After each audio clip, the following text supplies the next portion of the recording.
Massive update for Mikal Bridges and the New York Knicks, and not only that, Jalen Brunson has spoken out saying that he wishes that he hit Tyrese Haliburton with a chair at WWE when the two faced off in MSG, and we have to talk about it. I am beat red. I look like I just came back from 3 tours in Vietnam because we just had the worst technical difficulties that we've ever had. Charlie Nix is right. I was stressing in the studio. I have the normal background back.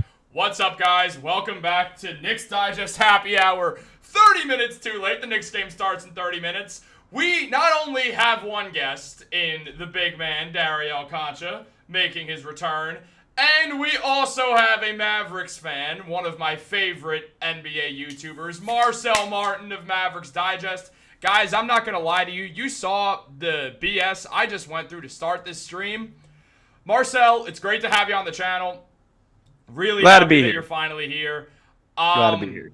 Yo, so from as someone who's an outsider looking into the Knicks, obviously there's a lot going around. And Mikal Bridges' shot has changed, and we all know how the New York Knicks season ended last year to the hands of Tyrese Haliburton. And guys, something that has been evidently clear is that the New York Knicks, no matter what, there's going to be some bad media around them.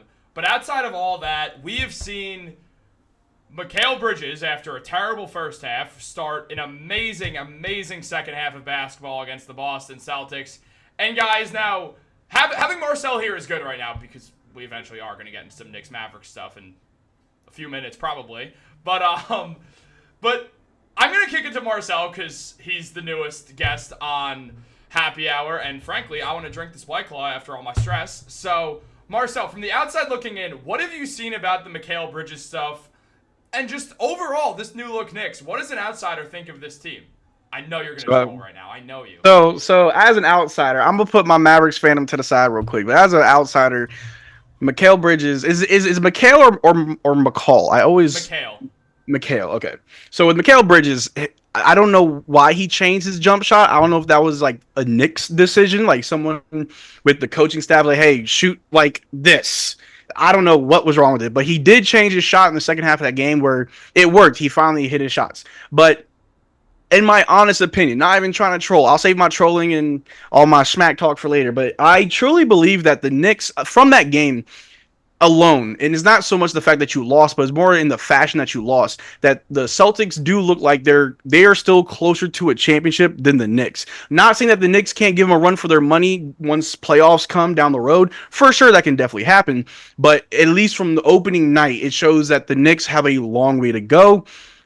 The defense, I don't know what y'all defense was doing. I mean, you got OG Anunoby, who, in my opinion, when he was in Toronto, and even when y'all first got him, I always spoke very highly of OG Anunoby as someone who I thought should have been in the Defensive Player of the Year conversation for several years, and he just never got the nod. He's someone who can easily guard the 1 through 5 very well. He's very strong. He doesn't look like it, but he's very strong. He has the right footwork and the speed.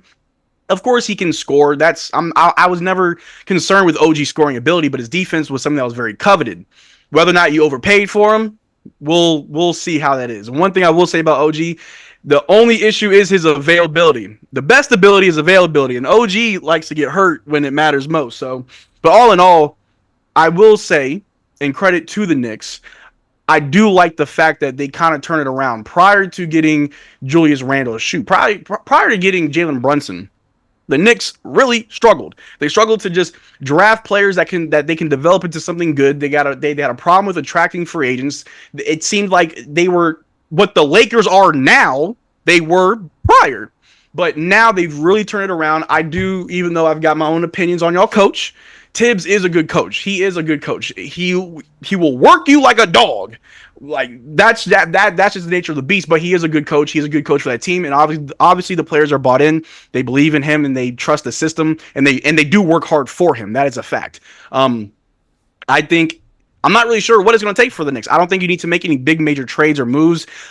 Speaking of which, I think you made too many trades and too many moves this offseason.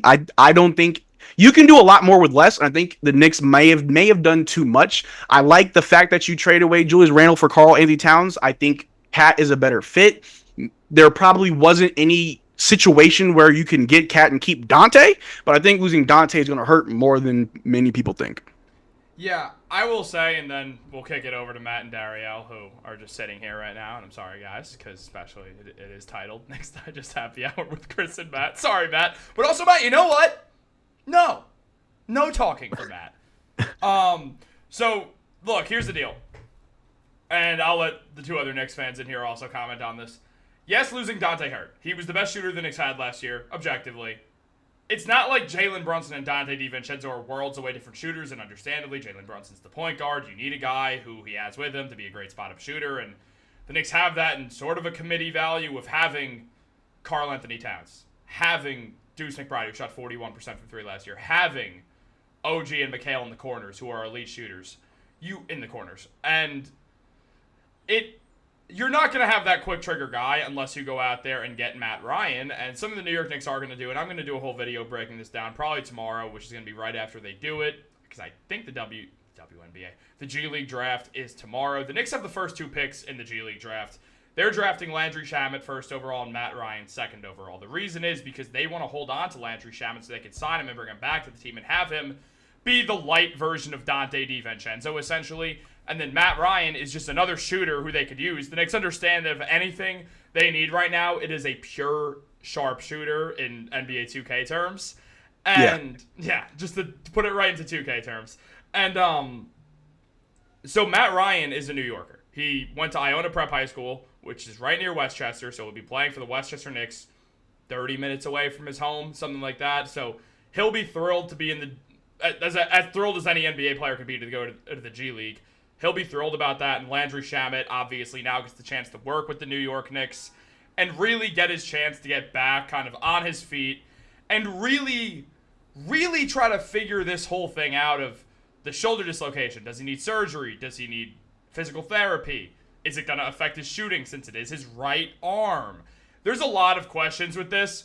And me, Matt, and Dariel, we did talk about the Towns trade last time, but it's also the biggest story the Knicks have had in a very, very, very long... It's bigger than the Brunson deal. It's bigger than the Mikal deal because Towns is a superstar. They also... superstars. He's not, but he's an all-star. Facts. And Julius Randle was not only an all-star, a staple of this New York Knicks team. The team's a lot different than it was last season. And I mean, just Matt and Dariel, from your standpoints... And this is really, we are going to go into some Pacers stuff also in a second, but from your standpoints, where are you guys? And it's after one game. Another game's about to start against the Indiana Pacers in an hour. But without Dante, are you guys that worried, or do you think they could make up for it with the Shamet, with the Matt Ryan stuff, with the committee of shooters that they have, and also Brunson being an elite shooter as my ring light wants to fall over? Matt, you want to go first? Nah, I want you to go first. Okay, so I wasn't able to get on post game for the first game. I was working, so Chris, thank you for holding it down. Let me say this. It's one game. I understand Mikal Bridges in the first half didn't start off to a great start, but it's one game.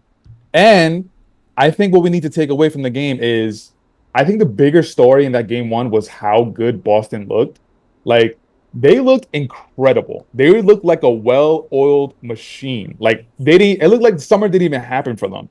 I forgot how many threes they hit, but at a certain point, it was 29, okay. And then at a certain point, it's there's no defense in the world that can guard this. They were just hitting their shots.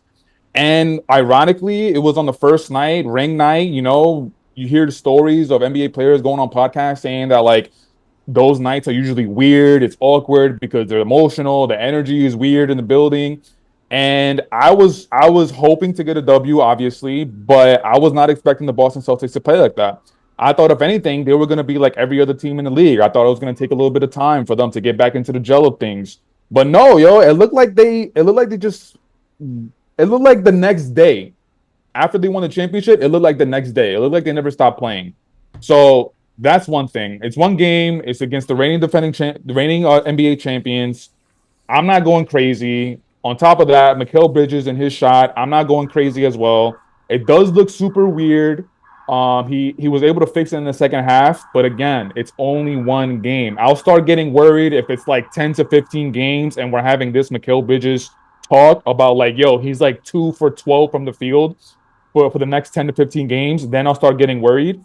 But as far as right now, it's only one game, and even after tonight's game against the Pacers, like if Mikal has a bad shooting night, I'm not going to get worried. It's only the first 2 games of the season, and Chris and I remember last season when we started covering the post games, the Knicks, especially Brunson and Randall, they started off really bad the first 2 weeks of the season. I remember Chris and I, we were talking about how worried we were, but sometimes it takes that long for everybody to get back into the swing of things.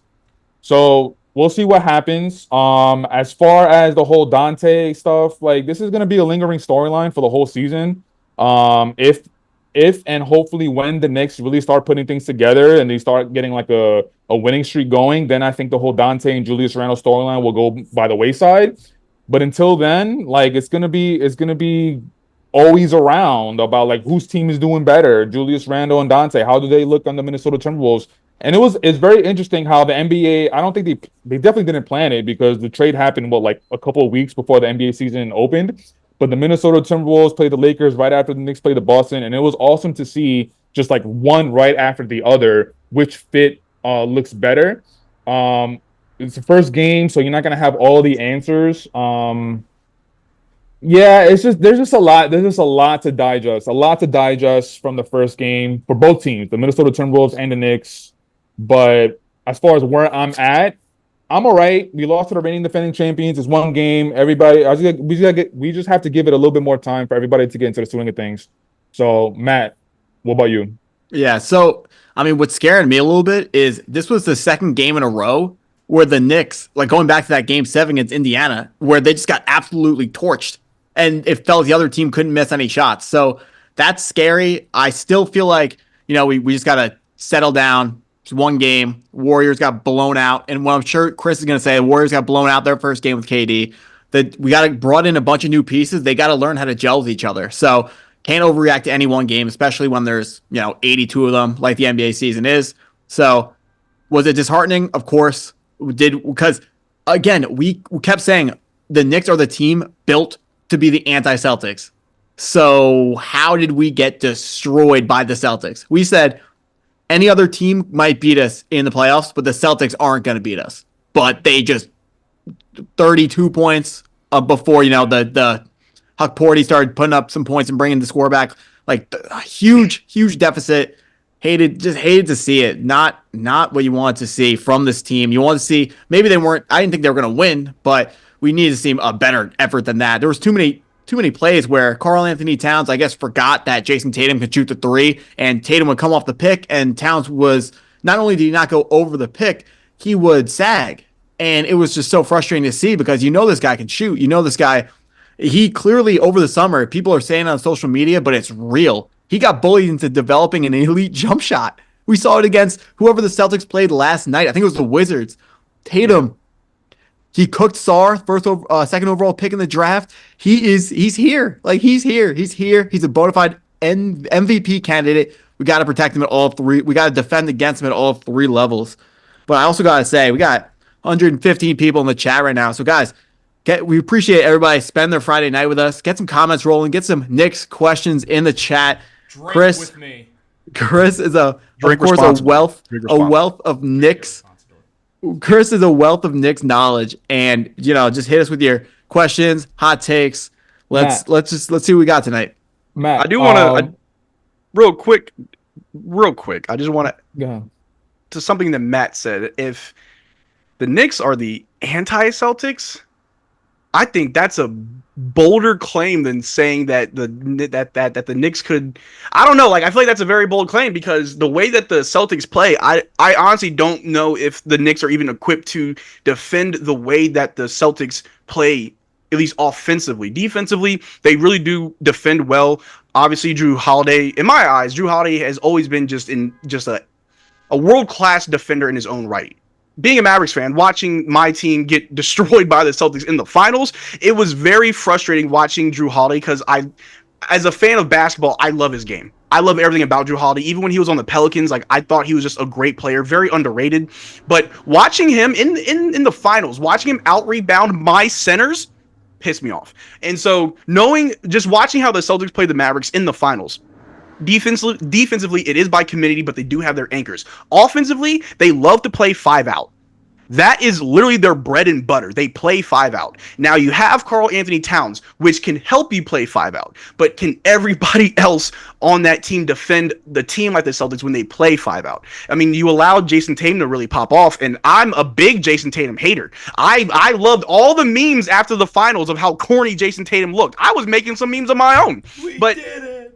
We did like all that corny stuff, right? But the other night when y'all played him, I'm like, we can't make fun of Jason Tatum. And then even against the Wizards, I'm like, this man took all that very personally, and he's coming out the start of the season really showing y'all who he is. But to bring it back to the Knicks, I'm not doubting the Knicks. As far as how the East looks, I'll put the Knicks as number 2. I don't believe in the 76ers. I don't believe in the Heat. I don't believe in the Pacers. I mean, the Pacers offensively are good, but they play enough offense where their defense really doesn't matter. I feel like peak Knicks can be the top two team in the East. Marcel, you said Marcel, you're saying that the Knicks being like the kryptonite to the Boston Celtics is a little bit of a bold claim, but like you just said, go through the rest of the Eastern Conference. What other team is going to be able to stand up to the Celtics? The Philadelphia 76ers, Paul George is injury prone, Joel Embiid is injury prone, Milwaukee Bucks, they're too old, Miami Heat, the talent is not there. The Indiana Pacers like might be, but they're still a little too young. I don't know if they have the experience. So like every team that you go through the Eastern Conference, like they have questions, and I'm not saying that the Knicks don't. But I think the logical answer would be the Knicks to stand up against the Boston Celtics. Matt, going back to what you were saying as far as like the way we looked guarding the three, specifically Jason Tatum, like I understand that you didn't like what you saw and it was a little disheartening, but at the same time, Jason Tatum hit 8 of his 11 3-pointers, 72%. Derek White hit 6 of his 10 3-pointers, 60%. Drew Holiday 4 of 6, 66%. Like at some point, it's just like, yo, dude, they're just on tonight. And if they shot those numbers against any team in the season opener, it was going to be the same exact result. So I get what you're saying, but at the same time, it's one game, and it's like they were just hitting the shot. You just gotta give them props. You gotta give them respect. Just salute to them for hitting their shots. There's nothing that we were able to do. Look, yeah. I'm So gonna say something real quick, unless you want to go. Well, real quick though, the one thing that was frustrating me so much was the fact that they were wide open threes. When it's a contested three and there's a guy in front of Tatum, he shoots it over him. All props to him. He hit a bunch of those. Derek White hit a bunch where he was way behind the 3-point line, still just put it right in. Super frustrated. They were the wide open ones I cannot stand. There were a couple plays. This is first game of the year type stuff where guys were just lost, and there was someone like Al Horford was wide open in the corner too many times. And that was just, I cannot stand the wide open threes for a team. You're saying the defensive intensity. Defense. I mean, that was part of it. I'm not saying the defense was like problematically not intense, but I'm saying what I'm frustrated with Tatum's threes was the fact that he was just getting too many open, and Cat was specifically sagging off when he was when Cat was involved in the pick and roll. He has to step up. He can't let him just shoot the open three because he's gonna right now. This version of Tatum, this 0 minutes on Team USA. Tatum, who's pissed off, he's going to hit every single three. Yeah, and I mean, look, the Knicks lost that game. As Dariel said, it doesn't matter who was guarding them. The Knicks would have lost. Any team was going to lose that game. The Celtics were hot. Everyone knows the Celtics get hot. They win those games like that sometimes. I still do think the Knicks are the anti-Celtics, which is something I've been saying for a while. Here's why. They decided to make a 5-out team. Is it on paper as good as Boston? No. But looking at it, Jalen Brunson torches Drew Holiday every time they play the Celtics. It doesn't matter when. I mean, Brunson played 22 minutes and had 24 points. Or the other way around. Doesn't matter. Regardless, he had a phenomenal game.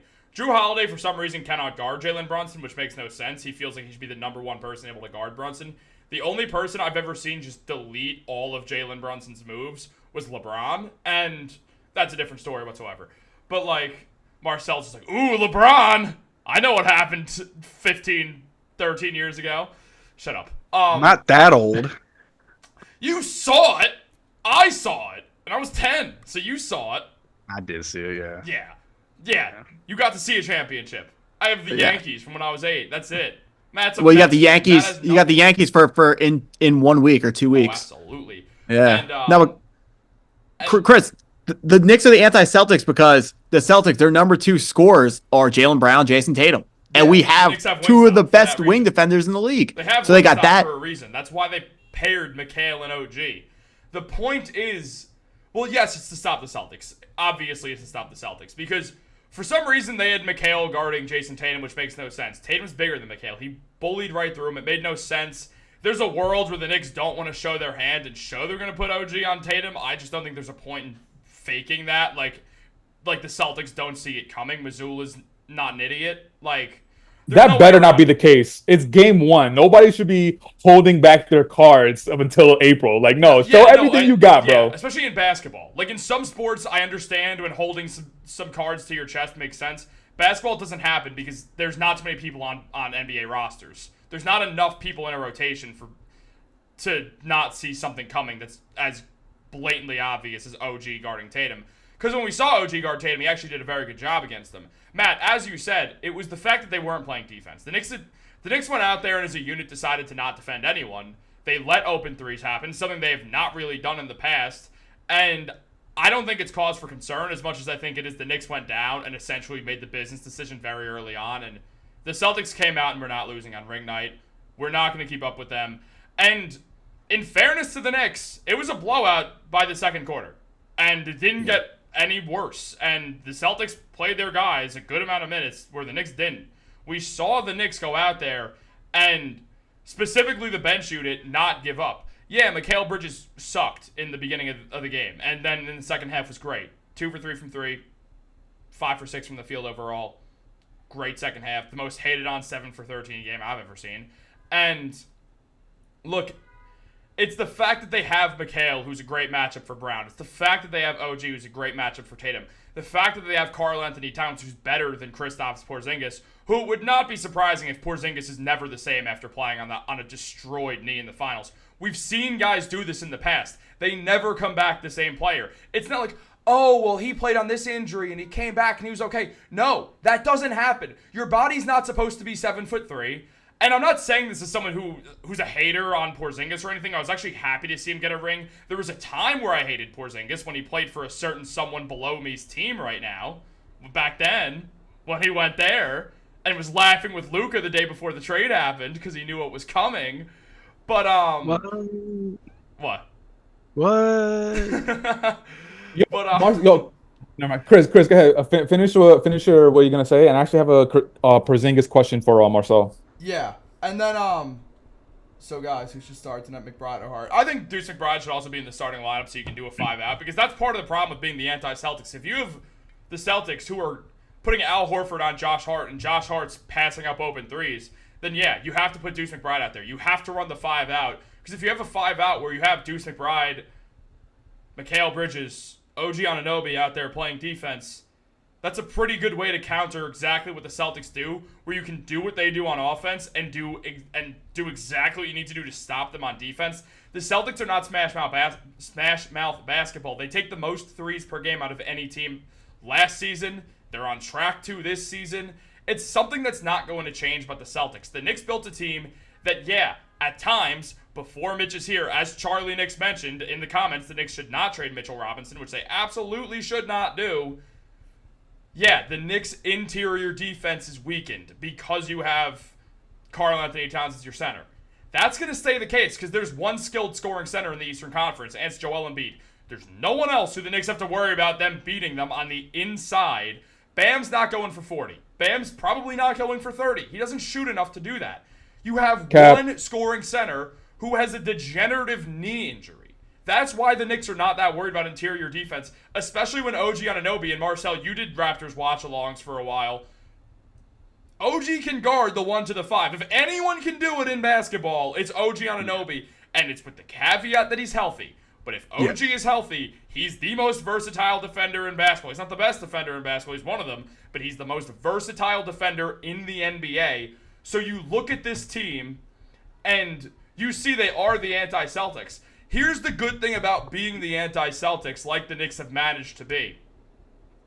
There's no team even close to the Eastern Conference. The Knicks are the closest in the East to the Celtics. By making the anti-Celtics, they made the anti-76ers. You have everyone to guard someone. You have Mitch to guard Embiid, who did very well on Embiid despite being injured. You had OG to guard Paul George, and frankly, Paul George will guard himself in the playoffs. And you have Mikal to guard Tyrese Maxey. That's all the scoring on the 76ers. You're banking that they're healthy. With the Bucks, if you have OG and Mitch out on there, that's as good of a Giannis stopper as you're probably going to come across as a duo, because no one's stopping Giannis one-on-one. Everyone knows that. And, well, maybe eventually Wembanyama, but they're never going to be in their primes at the same time, so it's a whole thing. But, like, really doing that, they've built an anti-Sixers, Bucks. I mean, the Cavs have one player in Donovan Mitchell, and OG Anunoby's just going to consume him. The Pacers aren't good. I stand by the Pacers are bad. And I don't think they're bad, but I get what you're saying. I think they're a playing team. Nah, I'm still going crazy over that when you said that in the last live stream. Listen, you sound like a hater. I think for the Knicks, I think the biggest takeaway, the biggest positive takeaway we could have is definitely Deuce. I was super impressed. I was super impressed by Deuce. I was surprised by Deuce. Finished the game with 22 points he had? 22 points. 8 of 10 from the field, 4 or 5 from three-point land. Like, Knicks fan 13. It's going to be interesting to see how he takes that next step in this season, because obviously after the Cat trade, the biggest question that we have is the bench, and I think Deuce is in a really prime spot to take over that, I guess, 6-man role, and it's going to be interesting to see. And I'm going to be keeping my eye on Deuce in tonight's game.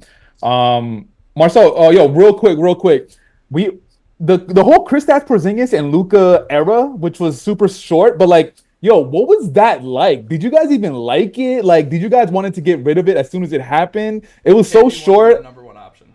Yeah, 100%. But like, from a Dallas, he wanted to be Dirk and he wanted Luka to be Nash. That's what Porzingis wanted. From a Mavericks fan standpoint, just like, what was that? So, where do I start? So the thing is with Luka, right?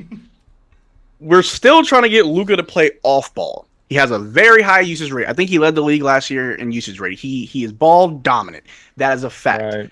The thought process was like, okay, you're a bigger guard. You're like a point forward. So if we can pair you up with someone that's not necessarily a traditional big, but maybe a stretch big, that's the kind of like the best of both worlds. You're point forward and you're forward wing, whatever Kristaps' unicorn self is, right? So you pair those two anomaly type players, and in theory, on paper, one should be able to make up for any deficiency that the other have, but both of their strengths should complement each other, and you have this tandem, this 1-2 punch where Luka can be Luka, but there's always going to be KP, whether he's in the corner, whether he's in there in the paint, back to the basket, which now I doubt he'll ever play any real post moves in basketball after surgery. I don't know if his knees can support that. He may actually be just a spacer now. But back when we had him, that was the thought process. That was the plan. We have a 1-2 punch. We have a bunch of role players that play their role.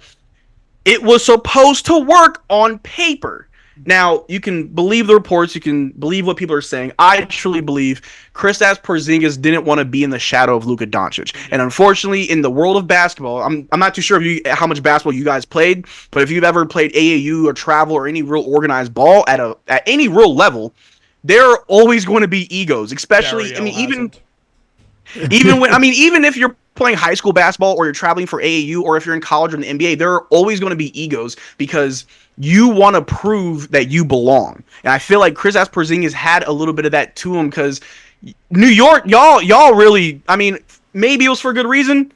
Y'all hurt this man's feelings, for a lack of better words. Like, y'all really made this man, he wasn't built for New York. Let's just put it that way. Kristaps Porzingis is a little bit too soft for New York. Right? The meme of Tingus Pingus on draft night, like that right there showed you that, like, New York, y'all were a little bit too rough on him. So, okay, he left New York. He had his injuries. Let me go to Dallas, a new start. I'm with Luka. Let me prove myself. But it was like, hey, we're glad that you're here, but you are number 2. Don't take it personal. And for whatever reason, I feel like that's the reason why it didn't work. However, maybe what I'm about to say can help transition to another conversation. What I said in the beginning of this was Luka Doncic has a very high usage rate, and so you need a player who can play off ball. Fast forward a few years, New York gave us that answer in Kyrie Irving, a player who doesn't have a high usage rate, a player who's played in his entire career behind great players, played with LeBron James and won a championship, played with Tatum and Brown, but the drama of that whole situation, it is what it is. He went to Brooklyn, and he was able to still put up great numbers playing next to James Harden and Kevin Durant while playing off ball. And then he comes to Dallas after all that controversy, has less of a usage rate, and still able to keep those numbers while playing alongside Luka Doncic. And I say it on my own channel. It's because Kyrie Irving doesn't take anything away from Luka. He adds to it. He can play around Luka. He doesn't need to take from Luka. He gives to Luka. So, long answer short, Kristaps Porzingis at the time was not prepared for that role. But if you see how he is on the Celtics when they won last year, he was in an even smaller role than what he was in Dallas. And I think that that really speaks to him being able to accept a smaller role. I think he grew up. I think it's just he grew up. That's up. exactly what it was. He matured. That's all it is. Yeah. Look, I want to talk about the Pacers for like 2 minutes because the Knicks are playing the Pacers tonight, and because he hasn't said anything in a while. Matt, kick this off. No, I was gonna say I feel like we gotta hit some of these comments because we want to interact as much as we can here tonight. Yeah. So we got Eric Elliott said something. Eric Elliott said Bam can go for 30, and Chris, I'm thinking Bam can go for a non-efficient 30, but he's not giving anyone 30 points in a playoff game that matters. If Bam's putting up 30 points, it means he took way more shots than Bam should be taking in the Miami Heat's offense. Like that's what it is. The Miami Heat. Chris, what's the hate on Bam, yo? What's the hate on Bam? Have you watched Bam Adebayo? When is he going to score? Like, you said that he's not able to put up 30 or 40. He is able to put up those numbers. He has put up those numbers. What? I think it's more so it's not that he's not capable of it. The team doesn't need him to put up 30. Because if Bam is your leading scorer with 30, something's wrong. No, I get it. Bam is. I get it. Like if he's your best player on the team, like I get it. You're not really in a great spot, but he has the ability to do so. And Chris, week in and week out, says that he's not going to put up 30 and 40. He has one 40-point game in his career, and it was 3 years ago. He's not in a position. Jimmy Butler. Like I said, he doesn't have the disability. He just doesn't have the opportunity to. He shouldn't have the opportunity to. It's not a good idea for Bam Adebayo to be your leading scorer because he does so much. But you think he can do it, right? No, he didn't say he can't do it. He said he's not going to. He's not going to do it. If okay. My bad. Yeah, no, he's not. Yeah, he's not. I think Bam's objectively the second best center in the Eastern Conference. Got it. I think that he's not. It's a weird situation if Bam's scoring when you have a team that has Bam, Jimmy Butler, and then just so many role-playing scorers, which is the strangest way to build a team, but. Hey, it's worked sometimes when you got a coach like Spoelstra. Sometimes it works, but New Look Knicks has kind of started some chaos in the comment section right now. He thinks Huck Porty should be starting at center for the Knicks. So yeah, Dario, he commented on a video of mine. Hit this, Dario. What do you think about this? Dario. Listen, on the chat, I was going through it. I was being a demon on the chat. I was trolling Marcel with the whole Luka stuff. And I think I saw, was it Chris that said that Huck Porty should be the first big man after Jericho Sims? Oh my God, man! Pressure. Yeah, Jericho's time. It's running. I get it, and I'm agreeing with you guys. Like he has a little bit more skills, he has a little bit more talent than Jericho Sims. But are we really gonna give him that number one big man off the bench off of one game? It's just off the fact that I don't want to see he's better. Sims do it. I get it. Like at this point, I'm a little over Jericho Sims as well, but we can't just give Huck Porty that role right off rip.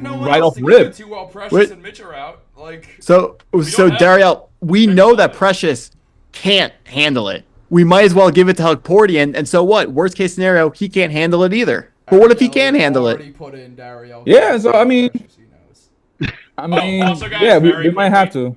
We might have to. Tomorrow is our moderator, Charlie Nix' birthday, so happy birthday, Charlie Nix. Hey, Charlie. Happy birthday. But yeah. Happy birthday, Charlie Nix. Yeah, it's all good. So maybe we should try it out. Damn, after one game, yo? It's after the preseason. It's after the preseason. It's after years of what we've seen from Jericho. And his just his development plateauing. That's what it is. Right. Yeah, I'm just sick of Jericho Sims dropping the ball. Let's do it. Dario gets real mad about the lack of hands between Precious and Jericho Sims. Also, very quickly, Marcel, it was funny when you mentioned I don't know how far level basketball you guys have played because Dario is a former professional basketball player, which is fun. That's what's up. Yeah. I hate talking about it, but yeah. Okay. Thanks, Chris. I appreciate it. Someone's gotta. That's why I always say in the group chat, I'm like, yo, if there's ever a Digest Media 2-on-2, Dariel and I are winning because I'm just throwing him entry passes and watching. All right, Chris, I lost the comment, but do you think Cat is a good fit for Tom Thibodeau's defensive scheme? I think that Tibbs is going to be real good at hiding Cat on defense. Yeah, I agree with that. That's what I got for you.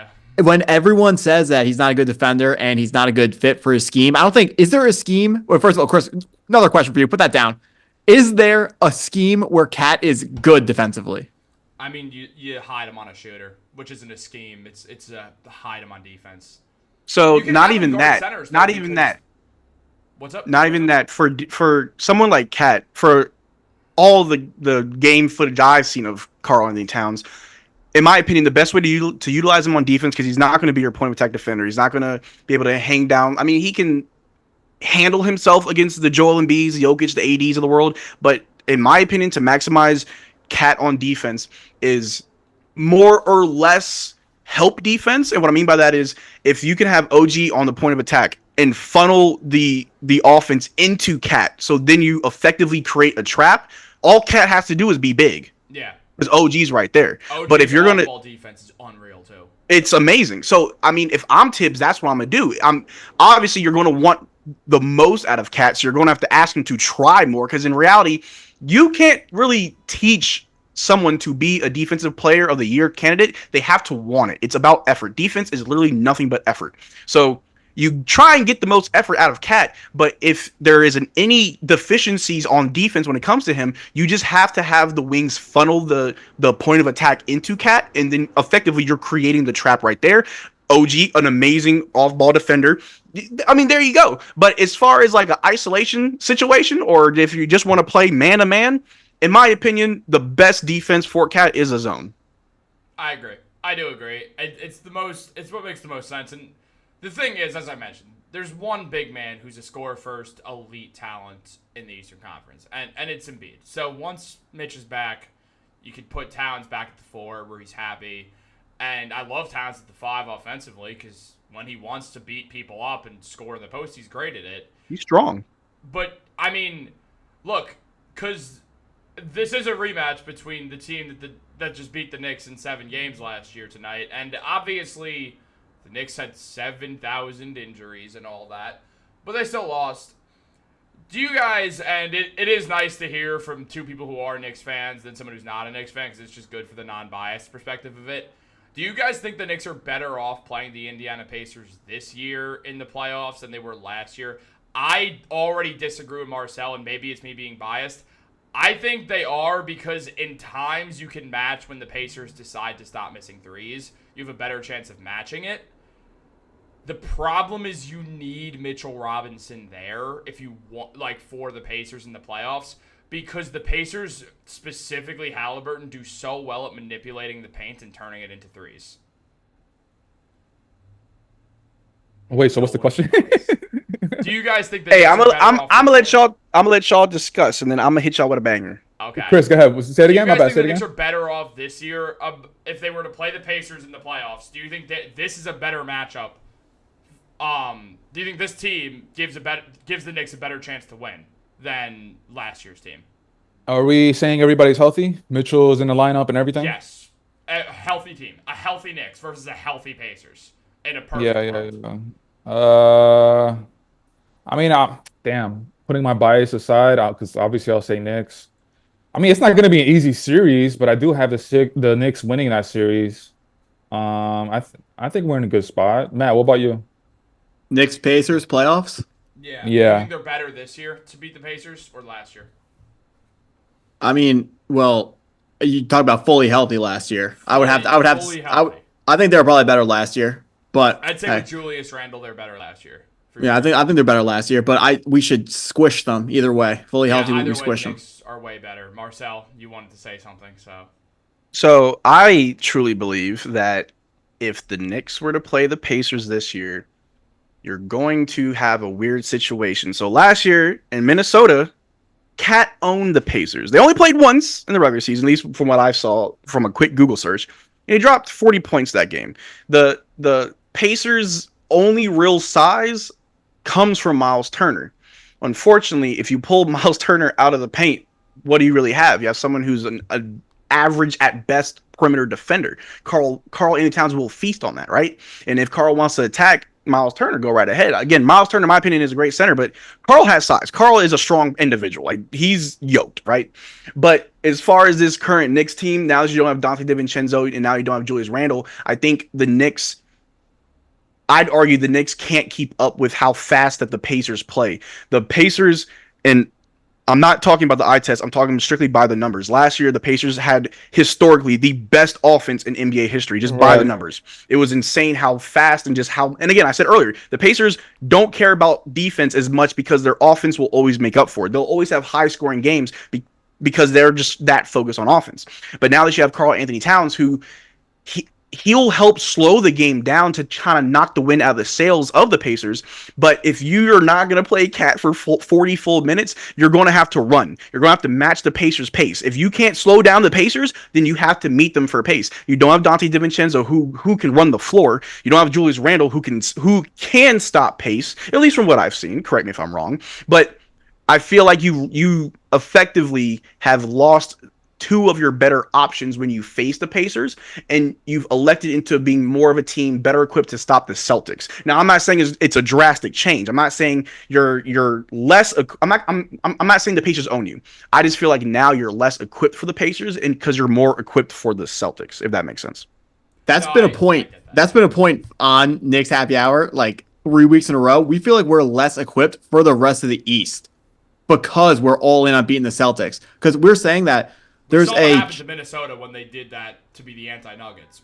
They beat the Nuggets, but then they lost to someone else. So we think that the Knicks have a bigger chance to lose in the first round to someone else. But we think if we run to the Celtics, before game one, we thought we're going to beat the Celtics in the playoffs. We're better equipped to beat them now, but that game one was scary. So I can't be too sure anymore. I think we're gonna make moves, man. I think we're gonna make moves at the trade deadline because there's no way that moving forward we're gonna be trusting Mitchell Robinson. We're gonna trust Precious. Like we're gonna make a move.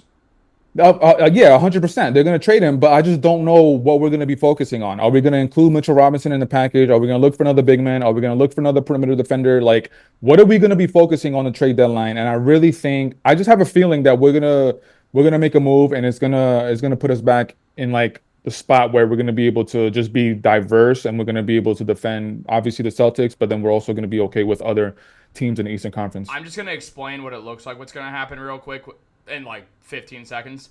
They're going to trade Precious probably for a one-player swap for someone who costs less money than Precious, so less than $6 million. At the same time, they're going to sign one of Matt Ryan or Landry Shamet. Fully depends on Landry Shamet's shoulder, as Shamet does have priority over Matt Ryan since, well, he's better than Matt Ryan. Then what the Knicks are going to do is they're going to sign someone else in the process. Now, Huck Porty's going to get a standard contract in the next 2 weeks. When he gets that, the Knicks will have 13 guys on roster. They still have to add one more. Now, they could sign non-guaranteed deals throughout to try to not have that 28 days that you could have under 14 players on roster, because you only have 28 days and you can't do over 14 consecutive days of not having a guy on the roster. All that is going to lead to them. They're going to draft Shamet and Matt Ryan tomorrow or tonight, depending on when it is. And after that, what the Knicks are going to do is they're going to go out there. They're going to sign probably Shamet because it sounds like Shamet's all right. Then Matt Ryan's going to stick on that two-way deal because they're going to take Huck Porty off the two-way deal into a standard contract. That's 14 guys. But they're going to trade Precious for someone who costs less money, so the Knicks are farther away from the second apron, so they can sign a veteran. Now, that veteran, if no one else picks him up, and the Knicks can trade Precious, is $6 million for anyone's $2 million. And I mean anyone. Like, if Mitch is healthy, just someone. Literally a warm body. Whether they waive that player or not, they probably wouldn't. It would probably be some sort of center, I would guess. And then they're going to go out there and sign Marcus Morris if they have the money to do so. If they don't, they'll just probably take Matt Ryan off a two-way and sign some random schlub to a two-way contract. Maybe it'll be me. It should be me. But that's a conversation for another day. But here's the deal, guys. Marcel, thanks for Jalen Brunson, man. We're starting this. Thank you. I know it worked out for you guys, too. But Hold on. No, he's not mad. They don't want. Hold up. Before we get into this, I wanted to add to that last conversation, and we can get right back into this. Go ahead. I would say Bruce Brown would be a pretty good fit for the Knicks, honestly, because the problem with what happened, well, at least what I saw in y'all's opening night, was depth, because the Celtics literally lived off their starters. Off the top of my head, I'm not sure what their bench gave y'all, but there was a moment where their bench only had about 10 or 15 points combined, and they were killing y'all by like 20 plus. Yeah. So if y'all can just have depth, because again, that's what from the Mavericks standpoint, that's what our problem was in the finals. We kept trying to throw people out there and nothing worked. We weren't deep enough. We went to Tim Hardaway Jr. in one game, who I'm glad's off my roster. I know y'all are glad y'all don't have him anymore. Maybe he was better for y'all. I don't know. I liked him. He had a moment. He's night and day. He's hot and cold. It's either he's on or he's not. 23.7 points per game over the first month of the season. Looked like an all-star. Bro had shin splints. Teams realized he was the best player. I'm not kidding you, Marcel. I think he missed the next 33s that he took. Yeah. Yep. Tim Hardaway Jr. things. Last season, he went, I think, 3 straight months without scoring for us. So, yes, trust me. I know right, Timmy very well. Yeah, he did. 3 months without scoring. It's crazy. Crazy. But anyway, so it's like if you can just add some depth, and so you want more rotations. You want more lineups that are effective instead of constantly relying on your starters. But that's all I'm going to say about that. So, let's talk about Brunson, right? Because I'm going to start this. So I'm going to start this by saying, for everybody watching, we got like 20 people watching. Shout out to Knicks Digest. Make sure y'all subscribe, drop a like. Y'all know what to do here. But I'm about to rip y'all up, all right? Gloves are off. Let's get into this. I am a Brunson fan. I've always been a Brunson fan. We drafted him the same year we drafted Luka, and obviously everyone's talking about Luka. I felt like I was the only one who was saying, yes, Luka's great, but look at this absolute winner. A proven winner already. Of course, Luka's won overseas, but if we're talking about at the collegiate level, which is for a lot of American players, that's the highest level until the NBA, Brunson is a leader. He was a winner. From the moment, and I want to take credit for the nickname of Brunson Burner. I started that. I thought I was corny for calling him that. That was my boy, Jalen Brunson Burner. Jalen Brunson has always been a great player. Wait, it was Marcel, always about... Quickly. Marcel, very yes. quickly. Someone cooked here. You're absolutely right. I'm cooking in here. The Brunson Burner. There you go. Come on, man.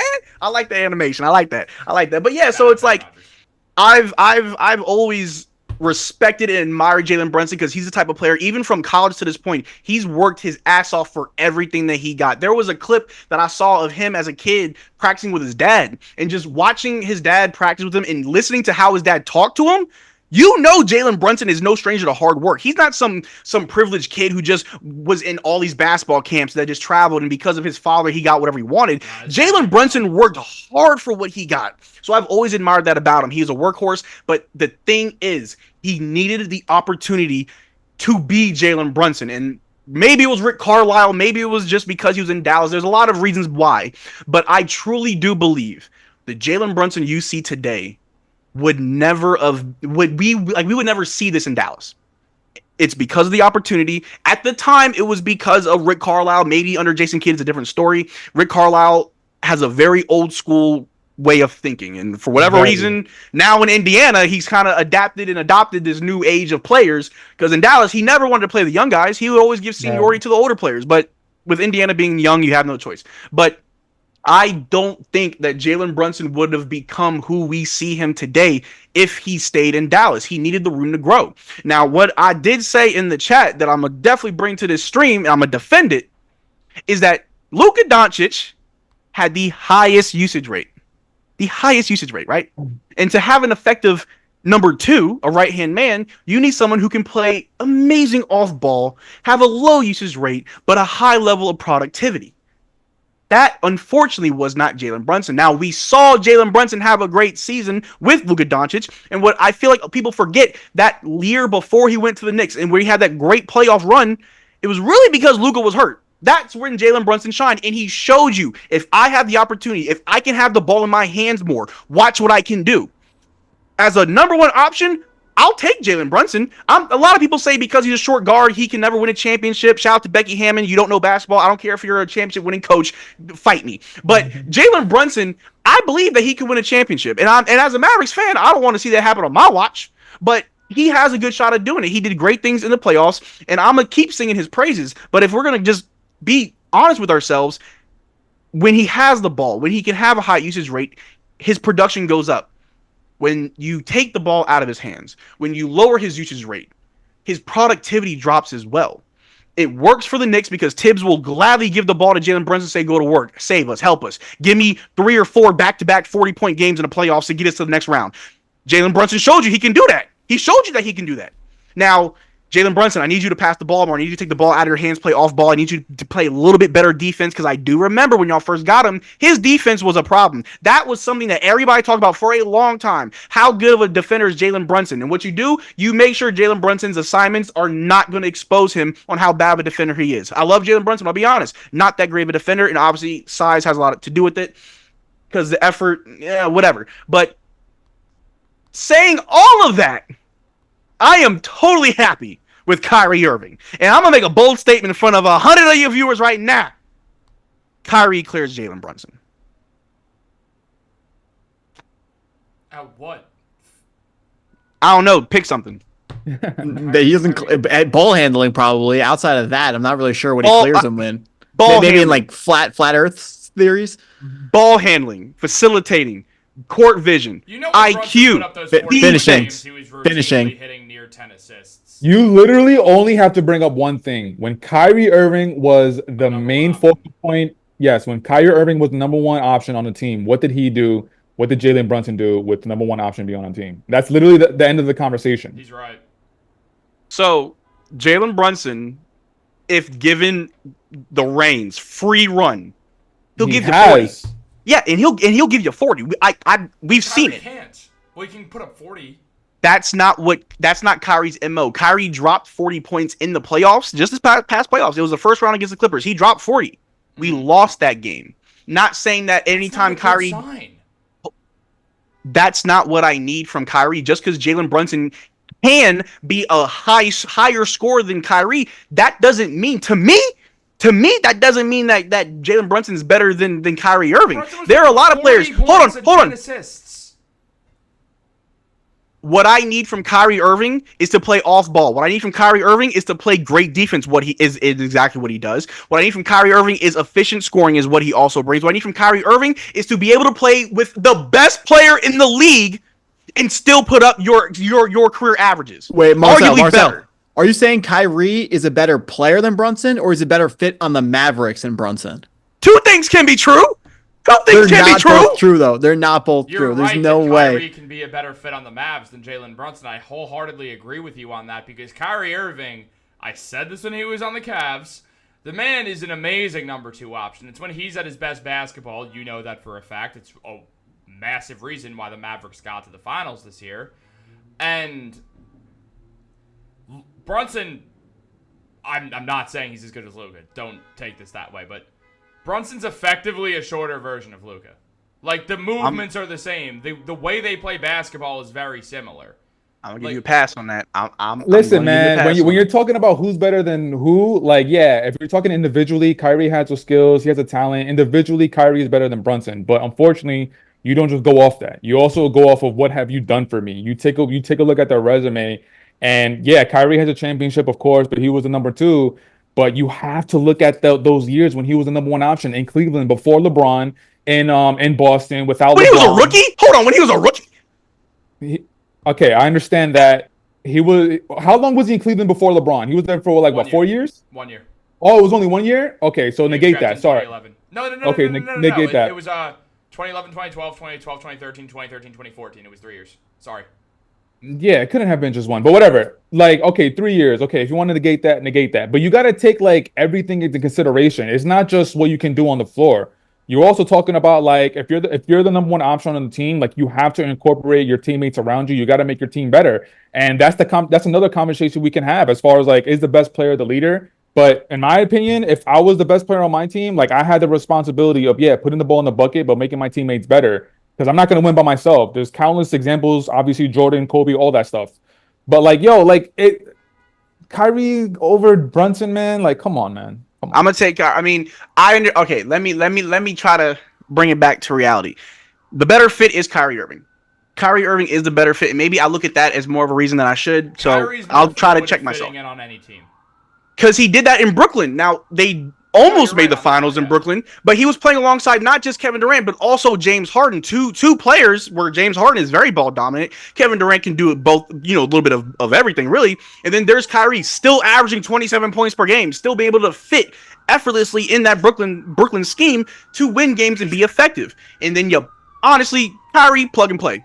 Because I would always say the issues in Boston was maturity, off-court issues, weird drama. That's why it didn't work. It was a weird time. On paper, it looked good. Never forget that Draymond Green heard those Kyrie statements in that All-Star game and then says, well, yeah, if the Earth was round, we'd be able to see that it's round. Or something like that. Kyrie's perfect fit, we've seen time and time again, is when he's the number 2. Like he might be the best number 2 we've ever seen. But when he's like the number 1 option on the team, like he just can't do it. So yeah, Kyrie is fitting in seamlessly with Luka, but saying that he's better than Jalen Brunson, like, come on, man. No, I'm gonna say that he's better than. Okay, then hold on, and then let me ask you this. I'm gonna say this. Kyrie Irving has proven that he's a great number 2. He's a great off-ball player. Crazy high basketball IQ. He knows just how to be effective in many different systems, and he's shown that, right? Maybe that's what makes him better than Brunson. Maybe not just off numbers, off scoring, who's a better number 1, but can Jalen Brunson still be an effective number 2? Can Jalen Brunson win a championship as a number 2 or as a number 1? Because if you want to talk about, hold on.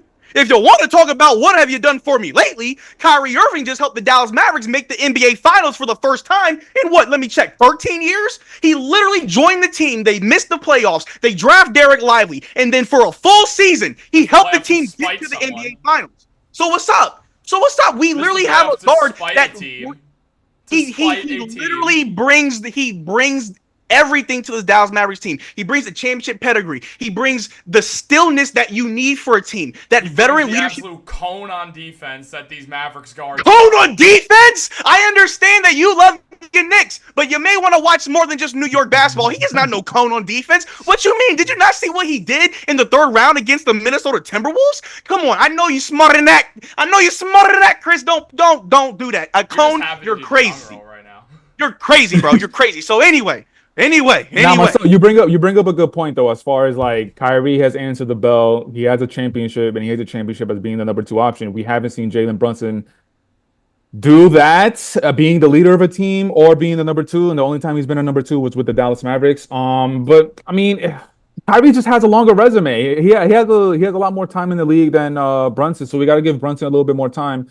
But I mean, it's an interesting conversation. All right, Matt. Yeah, who is the Chris, second best number 2? We were both looking at each other. Is it 2 letters? KD? Yeah, I knew it. Wait, what? We're saying Kyrie's not the best number 2 of all time because Kevin Durant's the best number 2 of all time. When was KD number 2? When has Kevin The Durant Warriors. been the best player on a championship? When KD he's was number 1. When was he the best player on the team that actually worked?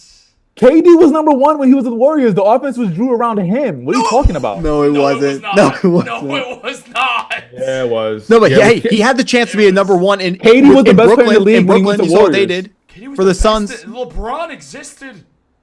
And also, KD was the best on the Warriors when he went to the Warriors. Steph took a step back. What are you talking about? Look, I would agree that KD was the second best player, but that team lived Hold on. Steph Curry, as we saw in the playoffs.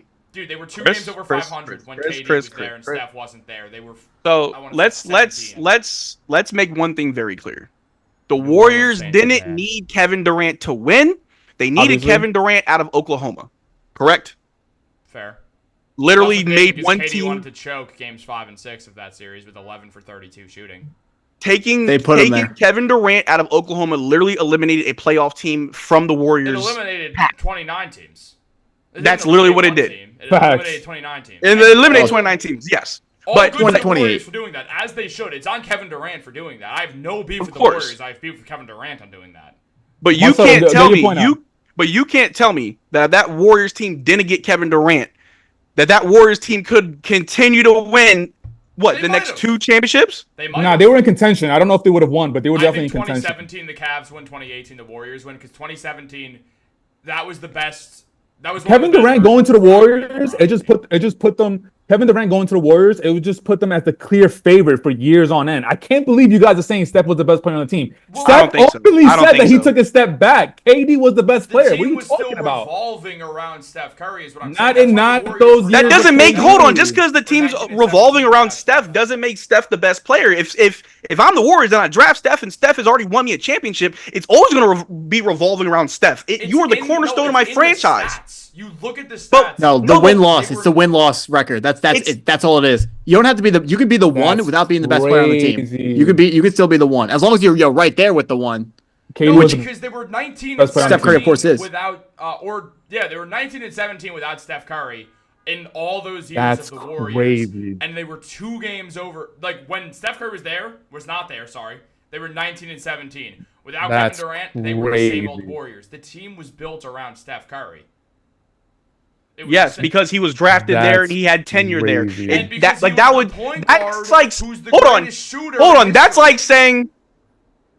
like saying, hey, we just traded for Kristaps Porzingis. Let's change our entire scheme and system for this one player. That if you have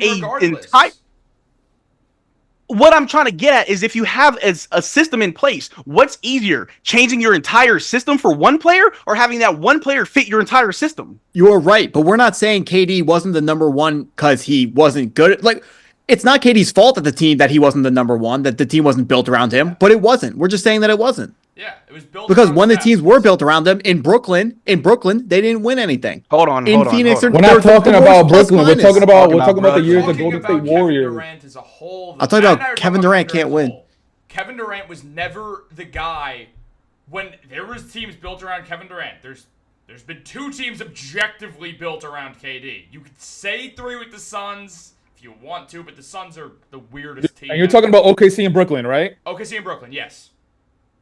Correct. Okay. KD shoots him out of Game 5, shoots him out of Game 6, and they just lose Game 7. So what you're saying? KD as the best player, the number one option, is not going to get you anywhere? Is that what you're saying? No, it's correct. He's never gotten anywhere. It's not that he's not going to get you anywhere. It's that the man's 35 years old and he's never won a championship where he's been the guy. You cannot say Kevin Durant was the guy on the Golden State Warriors. It was Steph Curry's team. Marcel's about to. Oh my God! You see, you have me and then you lose me, bro. You have me and then you lose me. OKC and the Brooklyn years. Yeah, okay, I agree with you that he wasn't able to lead a team to the championship or the finals, whatever. I'm with you. But with Golden State, it was undoubtedly Kevin Durant, the best player. He was the best player. He was the reason why they went back to back. Steph took a backseat to KD. The offense, every time the game started, the first option was giving the ball to KD. Dude, they won before and after him. Both their points per game went down. Hold on. Kevin Durant. Okay, the initial argument is, when Kevin Durant was on the Warriors, is the argument who was the number one or who was the better player? Who was the number one? Oh. The better player is KD. Number one. No, you're right. I didn't mean, sorry. Better, number one option. That's what we're asking. If we're going to talk about who's the number one option, it's going to be Steph because that's Steph's system. Yeah. That is Steph's system. But it's not KD's fault. We're not blaming KD. But those years in Golden State with Kevin Durant there, KD was still the number one option. Hold on. But the beauty of it is because of the type of player Kevin Durant is, you can put him in a team like the Golden State Warriors and he can fit that system easily. Do you want to know what player where it's kind of more so less the opposite? LeBron James. LeBron James goes to a team. You got to change everything for him. He's not fitting what you're doing. Every team LeBron goes to, you got to fit it around LeBron. LeBron's not going to just slide in there to what you're doing. Perfect example was Miami. Dwayne Wade said it himself. Yeah, when LeBron got here, I took a back seat. Yeah. This is your show. And they won. We gotta conform to you. Went to 4 in a row. He goes to Cleveland. Kyrie takes a back seat. Kevin Love changes his entire player type. The entire way he plays. Kevin Love loses 50 pounds, becomes a stretch 4 who's crazy. A rebounder. They forced him to be a stretch 4. Yeah. KD was the number one option and the best player on the Golden State Warriors when he was there. There's no question. He was both of those. Look, I don't think he was the number one option. I think he was the better player. Number one option. Because it's no secret who the Cavs were trying to stop. Who did they give the ball to every time when KD was with the Warriors? They were doing it to where they had to let KD beat them so Steph wouldn't beat them. If you don't stop Steph Curry in the Steve Kerr system, you are going to lose the game. They play that fast-paced motion, the ball will find the shooters offense. One of the greatest offenses ever created, shout out Steve Kerr, who we were so close. So close. Steve Kerr wouldn't have been able to do anything with the Knicks if he got hired over Derek Fisher. It would have been the same thing. Well, yeah, because the Knicks were absolute god-awful. Garbage, awful. They had one man. They had one guy. They had one man.